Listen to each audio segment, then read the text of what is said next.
Revanth comments కి strong counter ఇచ్చాం. హరీష్ ఇచ్చిన పీపీటీ సూపర్ సక్సెస్. సోషల్ మీడియాలో మనదే హవా. రేవంత్ ప్రయాసంతా వృధా. కానీ ఆ ఒక్క మిస్టేక్ చేయకపోతే బాగుండేది. తెలంగాణ భవన్ లో చెప్పిందే అసెంబ్లీలో చెబితే బొమ్మ దద్దరిల్లిపోయేది. ఇది బీఆర్ఎస్ మనసులో ఉన్న మాట అంటున్నారు. సభలోనే సర్కార్కు సరైన జవాబిస్తే ఇంకా మైలేజ్ వచ్చేదని అనుకుంటున్నారట. అన్ని ఆధారాలున్నాయి. అప్పర్ హ్యాండ్ కూడా మనదే. కాకపోతే సభకు అటెండ్ అయి ఇచ్చిన టైంలో ప్రభుత్వాన్ని తూర్పారపడితే అదిరిపోయేదని చర్చించుకుంటున్నారట. ఇంతకు కారు పార్టీలో ఈ అంతర్మదనం ఎందుకు? బీఆర్ఎస్ బాయ్కాట్, అధికార పార్టీ వన్ సైడ్ అటాక్. నదీ జలాల ఇష్యూలో కేసీఆర్ దే తప్పన్న రేవంత్. కాంగ్రెస్ ద్రోహాలు పేరుతో పీపీటీతో హరీష్ కౌంటర్. అసెంబ్లీలోనే సర్కార్పై అటాక్ చేస్తే బాగుండేదన్న నేతలు.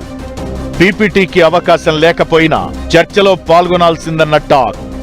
తెలంగాణ పాలిటిక్స్ లో water war next level heat ను క్రియేట్ చేస్తోంది. కేసీఆర్ హయాంలో అంతా తెలిసి తెలంగాణకు ద్రోహం చేశారని సీఎం రేవంత్ ఆరోపిస్తే కాంగ్రెస్ ద్రోహాలు పేరుతో బీఆర్ఎస్ కౌంటర్ అటాక్ చేస్తోంది.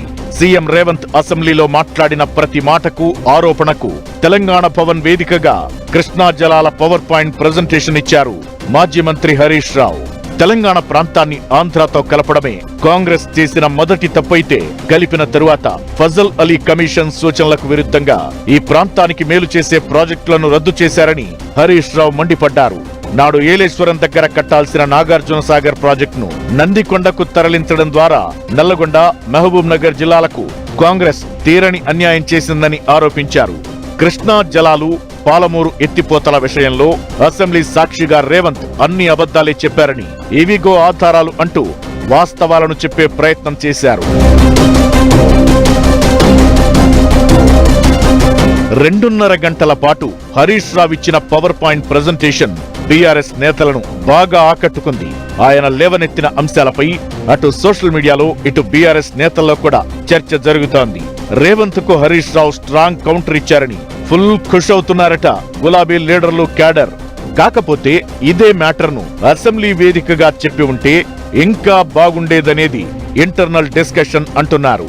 పవర్ పాయింట్ ప్రెజెంటేషన్ కు స్పీకర్ అవకాశం ఇవ్వకపోయినా కృష్ణా జలాలపై పీపీటీలో చెప్పిన అంశాల్లోని కీలక విషయాలను శాసనసభలో ప్రస్తావిస్తే ఇంకా మెసేజ్ బాగా వెళ్లేదని చర్చించుకుంటున్నారట. తెలంగాణ భవన్లో పవర్ పాయింట్ ప్రెజెంటేషన్ ఇవ్వడానికి, అసెంబ్లీలో మాట్లాడడానికి చాలా వ్యత్యాసం ఉందనేది బీఆర్ఎస్ సీనియర్ల అభిప్రాయమంటున్నారు. అసెంబ్లీ నుంచి బాయ్కాట్ చేయాల్సి ఉండేది కాదని, నదీ జలాలపై చర్చ సమయంలో అవకాశం ఇవ్వకపోతే వాకౌట్ చేస్తే బాగుండేదన్న ఒపీనియన్స్ కూడా వ్యక్తమవుతున్నాయట. అసెంబ్లీలో సీఎం రేవంత్, మంత్రి ఉత్తమ్ ఇచ్చిన పీపీటీ ప్రజల్లోకి వెళ్లిందని కొందరు బీఆర్ఎస్ నేతలు ఆందోళన వ్యక్తం చేస్తున్నారట. మనం కూడా అసెంబ్లీ వేదికగానే ప్రభుత్వం చేసిన ఆరోపణలను తిప్పికొడితే బాగుండేదనే అభిప్రాయం వ్యక్తం చేస్తున్నారట. ఒకవేళ చర్చ సందర్భంగా తగిన సమయం ఇవ్వకపోయినా, అధికార కాంగ్రెస్ పార్టీ లేదంటే స్పీకర్ అడ్డు తగిలినా అప్పుడు సభను బాయ్కట్ చేసి బయటకొస్తే వేరేలా ఉండేదని చర్చించుకుంటున్నారట కారు పార్టీ సీనియర్ లీడర్లు. బీఆర్ఎస్ పై, కేసీఆర్ పై సభలో సీఎం రేవంత్, ఉత్తమ్ విమర్శలు, ఆరోపణలు చేస్తున్నప్పుడు తాము అక్కడ లేకపోవడం కొట్టొచ్చినట్లు కనిపించిందని చెబుతున్నారు. ఆ సమయంలో అసెంబ్లీలో ఉండి ఉంటే వారి ప్రసంగానికి అడ్డు తగలడం, మధ్యలో కల్పించుకోవడం, లేకపోతే ఆఖరికి నిరసన తెలిపి బయటకు రావడం, ఇలా ఏదో ఒకటి జరిగేదని. కానీ వార్ వన్ సైడ్ అన్నట్లుగా కాంగ్రెస్ సభను నడిపించుకుందన్న భావనలో ఉన్నారట గులాబీ లీడర్లు. ఇదే సమయంలో బీజేపీ కూడా అసెంబ్లీని బాయ్కాట్ చేయడంతో మరోసారి బీఆర్ఎస్, బీజేపీ ఒక్కటేనన్న చర్చ మొదలైందని, ఇదంతా పార్టీకి ఇబ్బందికరంగా మారిందని మాత్రం తెలంగాణ భవన్లో జోరుగా చర్చ జరుగుతోంది.